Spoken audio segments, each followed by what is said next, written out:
Have you ever wondered what the secret blueprint is behind every single successful business? From some giant global corporation all the way down to your favorite local pizza place? Well, it's something called operations strategy, and that's exactly what we're going to unpack today. I mean, at first glance, they seem like two completely different worlds, right? A massive company and a tiny pizza shop. But you know what? The core challenge they face is pretty much identical. How do you take a big, grand idea and turn it into 1,000 tiny, correct actions, day in and day out? The answer, it turns out, is a clear strategy that cascades all the way down. So here's our game plan for this explainer. First, we're going to look at what I call the strategy nesting doll to see how those big ideas get small. Then, we'll crack open the operations playbook to see the key decisions that have to be made. After that, we'll figure out how to measure what actually matters, see it all come to life at a pizza shop, and finally, wrap up with why all of this is so important for you. Okay, so let's start at the very top. And to get our heads around this, I want you to picture one of those Russian nesting dolls. You know the ones. You open the biggest one and there's a smaller one inside, and another inside that, all the way down to the tiny core. Strategy works just like that. The biggest, outermost doll? That's your corporate strategy. This is the 30,000-foot view. We're not talking about selling one specific thing here. The question is, what collection of businesses should we even be in to create the most value for the whole corporation? Okay, so we pop open that biggest doll, and inside we find business strategy. Now we're getting way more focused. If corporate strategy asks what businesses, business strategy asks, all right, inside this specific business, how are we actually going to win? And really, it boils down to two main ways you can play the game. You can go for cost leadership, kind of like Walmart, where you're just relentlessly focused on efficiency so you can have the lowest prices. Or you can differentiate, like Apple, by creating something so unique and high quality that people will pay a premium for it. The key thing here, you gotta pick a lane. And this slide, right here, it just lays out that whole cascade perfectly. The huge corporate vision sets the stage for the business strategy. That, in turn, tells all the different departments, like marketing or finance, what their functional strategy should be. And it all flows down to operational strategy, the actual, on-the-ground, day-to-day things you do. Okay, so now that we get the big picture, let's open up the operations playbook. This is where the rubber really meets the road. See, operations managers have these 10 critical areas where they make decisions that turn that high-level strategy into something real. And what's so cool about this is how all these pieces are connected, you know? It all starts with the design of what you're selling. That design directly impacts the level of quality you can deliver. And that quality standard then tells you exactly what kind of process you need to build. Even decisions that seem separate, like your location or the physical layout of your shop, they end up affecting everything from cost to speed. And believe me, the chain doesn't stop there. How you manage your people and design their jobs, how you set up your entire supply chain, how much inventory you keep on hand, these are all strategic choices.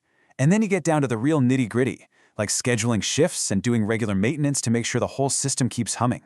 If you get these 10 things right, you're bringing your strategy to life. If you get them wrong, the best strategy in the world is just a piece of paper in a drawer. All right, so you've got your grand strategy, and you've made all these operational choices.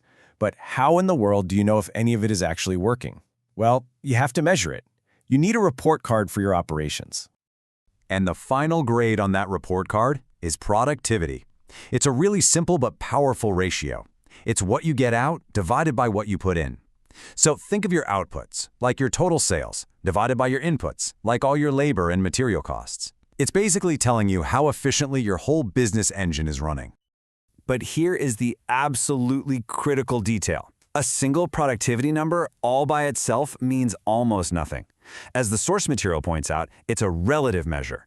The real story, the thing that actually tells you something useful, is the comparison over time. Are we getting better this month than we were last month? That's the question that really matters. Okay, theory time is over. Let's make this real. We are officially leaving the corporate boardroom and heading straight to Joe's Pizza, where the owner is trying to figure out if his business is moving in the right direction. So, Joe tinkered with a few things in July, hoping to make the shop better. The million-dollar question is, did it work? Did his shop actually get more productive? Let's dive into the numbers and see. Here we go. This is the data for June versus July. Now, at first glance, you might think, wow, this is amazing. Sales are up by a lot. But if you look closer, you'll see his food costs and his labor costs also shot way up. So what's the real story here? All right, let's start digging in. First, we're going to calculate his food cost productivity. That's basically how many sales dollars he made for every dollar he spent on ingredients. And hey, good news, it went up by more than 7%.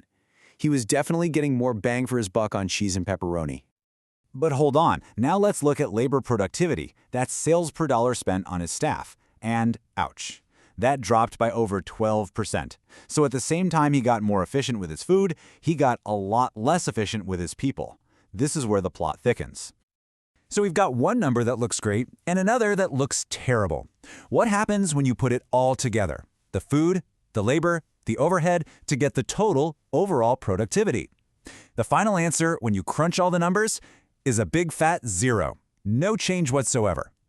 How is that even possible? This is probably the single most important lesson about measurement.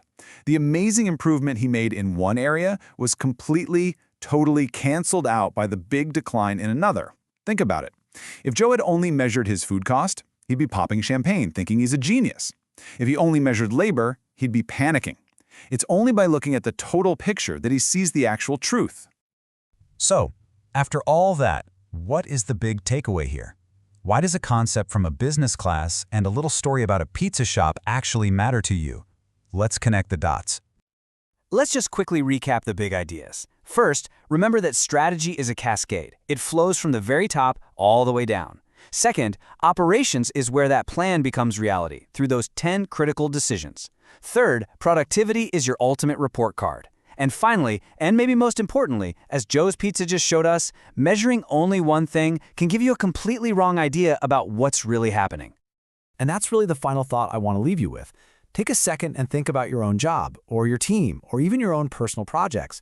What's the one metric that everybody seems to focus on? After hearing Joe's story, do you think it's really telling the whole story? What are you not measuring that might be just as important?